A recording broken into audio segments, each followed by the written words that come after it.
Football, baseball, and basketball are only some of the few high school sports. All of these sports and more can be great for your health, but they can also be a decision maker for your future. If I told you dance is one of the most important sports of all, you probably wouldn't believe me. But today I'm going to try and prove that right.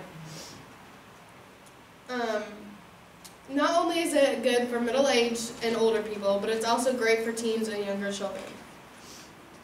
Dancing for 14 plus years has given me an insight on what the sport is actually about.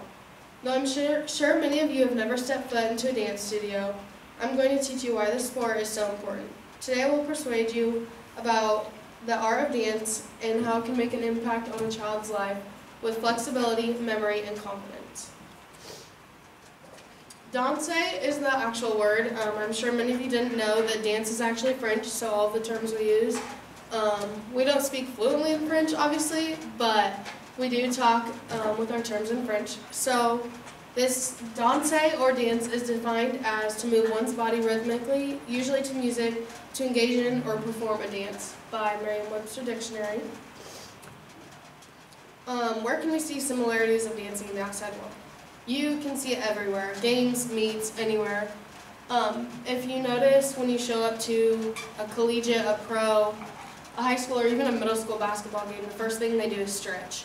So stretching and flexibility can prevent injuries, and it can make you a better athlete all around. And the next comparison I had was football versus dance. So if you do some research, you can actually find that some football players actually take dance classes. I know that's really weird to think about, but dance really helps you with your inner core, and it helps with your legs. And especially stretching, again, as it can help with preventing injuries. Okay, I want to hear from you guys. Do you think dance is a sport?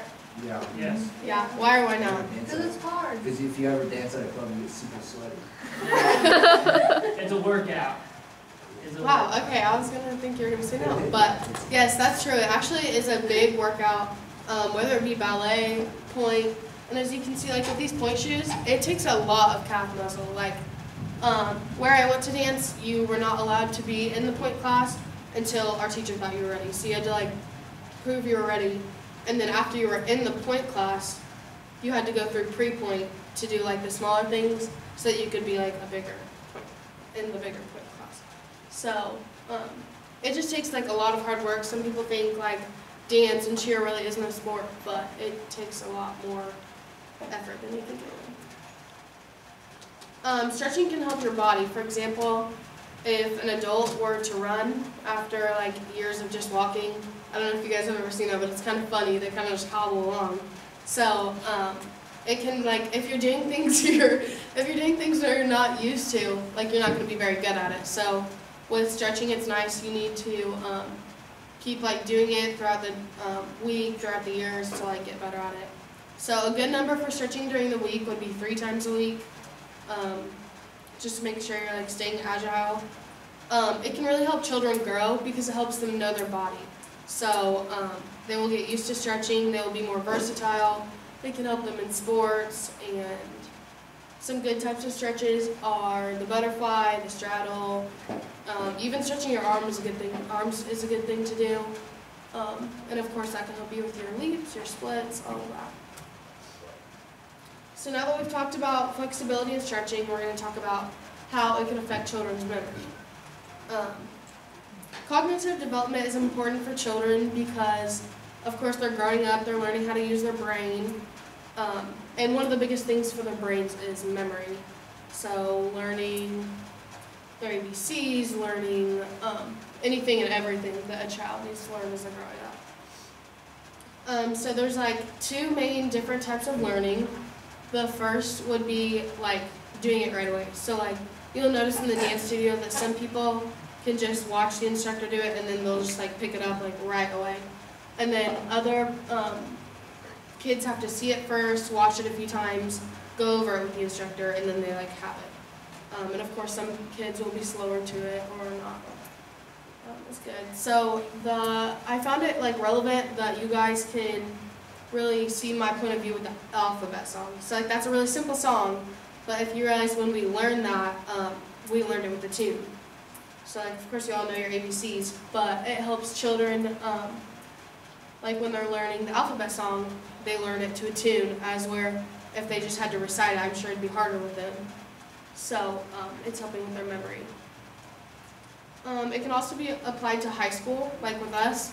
Some people can just like, they don't have to take notes. They can just watch the lecture, listen to the teacher speak, and then they know all their information. As where other people, like me, I have to write my notes down, I have to make them creative, and I have to study them as long as I can to get a good grade.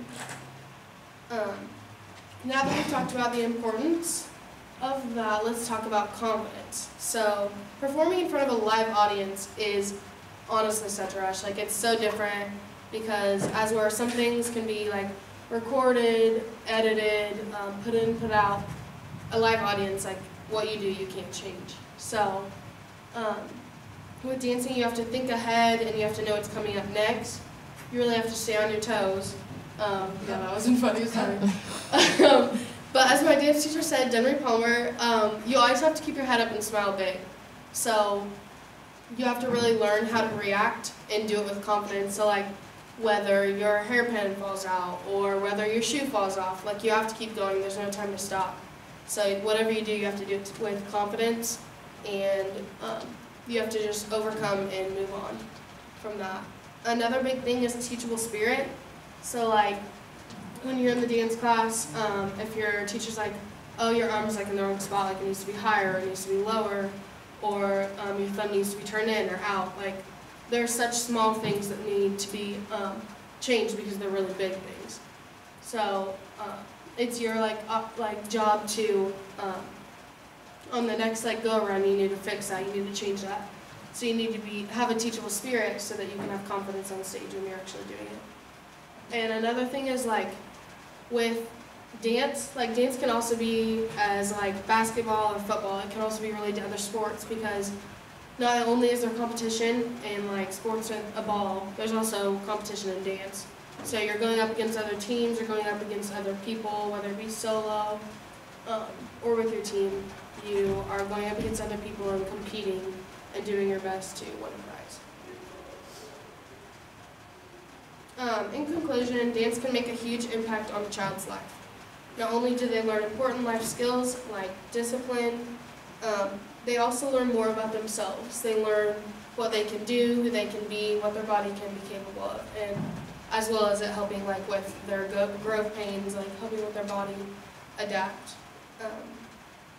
I hope that I have persuaded you to enroll your future children into a dance class, given that it can help with their flexibility, can help with their memory, and it can definitely help with their confidence on stage, whether it be in the classroom or in a game.